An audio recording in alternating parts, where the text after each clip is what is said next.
Hello, আসসালামু আলাইকুম। কেটিয়া Bangla tutorial পক্ষ থেকে স্বাগতম। আমি আজকে আপনাদেরকে দেখাবো কিভাবে আপনি সেন্টার রেক্টেঙ্গুলার রাখবেন এবং প্যারালিজম রেক্টেঙ্গুলার রাখবেন। ফার্স্ট টাইম হচ্ছে সেন্টার রেক্টেঙ্গুলার, এটা খুবই হেল্পফুল, আপনার ডিজাইনের ক্ষেত্রে গেলে আপনার খুবই কাজে লাগবে। ফার্স্ট টাইমে আপনি পয়েন্ট নেবেন, নেওয়ার পর জাস্ট দুইটা পয়েন্টের মাধ্যমে একটা সেন্টার রেক্টেঙ্গুলার ক্রিয়েট হয়ে যাবে।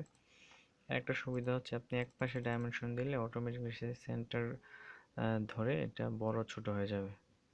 সাপোজ আমি বড় করতে যাচ্ছি, দেখেন সে সেন্টার ধরে এটা বড় ছোট হচ্ছে কিভাবে।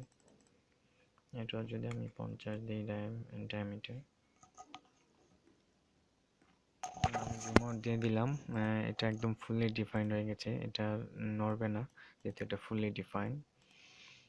তারপরে হচ্ছে তার ড্রপ ডাউনে আরেকটা আছে, এটা হচ্ছে সেন্টারের প্যারালিজম।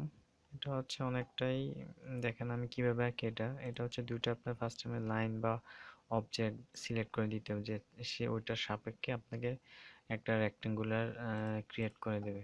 আমি সাপোজ এখানে দুইটা লাইন আঁকি, দেখেন আচ্ছা এই দুইটা লাইন আছে, এই দুইটা লাইনের সাপেক্ষে আমি প্যারালিজমলি একটা রেক্টেঙ্গুলার ক্রিয়েট করতে যাচ্ছি। এই যে দেখেন এটা কিভাবে কাজ করছে। জাস্ট এভাবে ইজিলি আপনি এভাবে এগুলো করতে পারেন। তারপরেও যদি কোনো প্রবলেম হয় আমাদের গ্রুপে ক্যাডক্যাম হেল্প বিডি এই গ্রুপে আমাদেরকে অবশ্যই জানাবেন, আর গ্রুপে অ্যাক্টিভ থাকবেন। যে কোনো কোশ্চেন হলে কেটে সম্পর্কে আমাদেরকে গ্রুপে জানাবেন, আমরা যত দ্রুত আপনাদেরকে সলিউশন দেওয়ার চেষ্টা করব। ওকে, ভালো লাগলে অবশ্যই সাবস্ক্রাইব করবেন। ভালো থাকবেন সবাই।